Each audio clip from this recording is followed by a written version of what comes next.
শেখ হাসিনাকে ডিফেন্ড করার জন্য একজন লয়ার জেরাই খান পান্না তাকে নিয়োগ দেওয়া হয়েছে। ভার্চুয়ালি হাজিরা দিতে চেয়েছেন। বিভিন্ন পর্যায়ের মানুষ যারা আসামি হয়েছেন তারা রেগুলারলি আদালতে সশরীরে হাজিরা দেন। বিশেষ বিবেচনায় কাউকে ভার্চুয়ালি হাজিরা দেওয়ার বিষয়টা অ্যালাউ করতে হবে, এই বিষয়টা আদালত প্রয়োজন মনে করেন না। আসামিদের সশরীরে হাজির থাকতে হবে এবং সেই দিন অভিযোগ গঠনের উপরে শুনানি অনুষ্ঠিত হবে।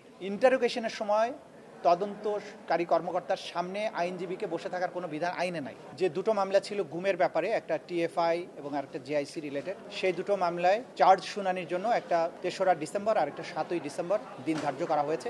এখানে তাদের কয়েকটা অ্যাপ্লিকেশন ছিল, অ্যাপ্লিকেশনগুলো আদালত কিছুটা শুনেছেন, বলেছেন এগুলো পরবর্তীতে আরও শুনতে চান। আর আমরা প্রসিকিউশনের পক্ষ থেকে বলেছি যে এই ধরনের অ্যাপ্লিকেশন দেওয়ার কোনো সুযোগ নেই, কারণ তারা ভার্চুয়ালি হাজিরা দিতে চেয়েছেন। আদালত কমেন্ট করেছেন যে আইন সবার জন্যই সমানভাবে প্রযোজ্য হবে। যেহেতু বাংলাদেশের সাবেক প্রধান বিচারপতি কারাগারে আছেন, তাকে কোর্টে অ্যাটেন্ড করতে হয় ফিজিক্যালি। অ্যাপেলেট ডিভিশনের বিচারক, সিনিয়র মন্ত্রী, বিভিন্ন পর্যায়ের মানুষ যারা আসামি হয়েছেন তারা রেগুলারলি আদালতে সশরীরে হাজিরা দেন। সুতরাং এখানে ডিফারেন্ট কোনো ঘটনা ঘটেনি যে কারণে অন্য কোনো বিশেষ বিবেচনায় কাউকে ভার্চুয়ালি হাজিরা দেওয়ার বিষয়টা অ্যালাউ করতে হবে, এই বিষয়টা আদালত প্রয়োজন মনে করেন না। তারা মনে করেন সকল নাগরিক আইনের দৃষ্টিতে সমান, সবাইকে ইকুয়াল ট্রিটমেন্ট দেওয়া উচিত। তারপরেও যেহেতু ডিফেন্স পক্ষ বলেছেন তারা এই অ্যাপ্লিকেশনগুলো পরবর্তীতে আবার শুনানি করতে চান, আদালত বলেছেন হ্যাঁ সময় হলে উনি আবার শুনবেন। মোটা দাগে এই অ্যাপ্লিকেশনগুলোর উপরে আদালত তার কমেন্ট পাস করে এই ব্যাপারে কোনো আর আদেশ না দিয়ে পরবর্তী তারিখ নির্ধারণ করেছেন। সেই তারিখ দুটোতে আসামিদের সশরীরে হাজির থাকতে হবে এবং সেই দিন অভিযোগ গঠনের উপরে শুনানি অনুষ্ঠিত হবে। ওই দুটো মামলায় অনেক আসামি পলাতক আছেন, বিশেষ করে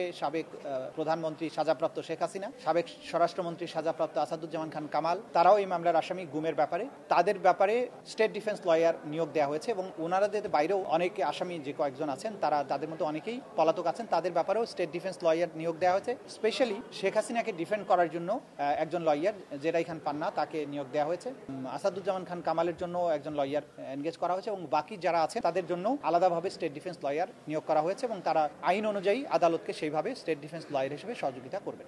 উত্তপ্ত বাক্য বিনিময়ের কিছু নেই, বিষয়টা হচ্ছে আদালতের প্রসিডিংস, এটা ওনারা অ্যাপ্লিকেশন দিয়েছেন। কিন্তু আমরা যেটা প্রশ্ন করেছি আদালতের কাছে, যে আদালতে আমরা যুক্তিতর্ক তুলে ধরেছি যে এই আদালতের কাছে যে কোনো আবেদন যদি করতে হয় তাহলে কোন আইন অনুযায়ী বা আইনের কোন বিধান অনুযায়ী, কোন ধারা অনুযায়ী আবেদন করা হচ্ছে সেটা উল্লেখ করতে হবে। তো উনি একটা ঢালাও অ্যাপ্লিকেশন করেছেন, কখনো বলছেন আমার ফোনের কল রেকর্ড মেসেজ এগুলো আমি পেতে চাই। তো ফোনের কল রেকর্ড মেসেজ উনি পেতে চান কেন, সেটার সাথে এই মামলার কি সম্পর্ক আছে? তার মামলায় এখন পর্যন্ত অভিযোগপত্র দাখিল হয়নি। তো ওনার মেসেজ এবং কল রেকর্ড যদি উনি পেতে চান ভিন্ন ফোরামে যাবেন। তো ওনার যে কোনো কিছু দরকার হলে ট্রাইব্যুনালের কাছে আসছেন, এটা আইনের বিধানের বাইরে, এটা আনহার্ড অফ। উনি একজনের কাছে একটা জিনিস পান বা একটা জিনিস চেয়েছেন, উনি দেয়নি, ট্রাইব্যুনালের কাছে আসবেন। ওইটা পাওয়ার জন্য যেখানে যাওয়ার কথা আইনসম্মত উপায়, যে অথরিটির কাছে যাবার কথা সেখানে তিনি যাবেন। সেই জাতীয় ফেলাসাস অ্যাপ্লিকেশন উনি ফাইল করেছেন, সেগুলোর আমরা বলেছি যে এই ধরনের অ্যাপ্লিকেশন এন্টারটেইন করার সুযোগ নেই। আরেকটা অ্যাপ্লিকেশন করেছেন যে ইন্টারোগেশনের সময় তারা আইনজীবী তারা উপস্থিত থাকবেন ওই রুমে।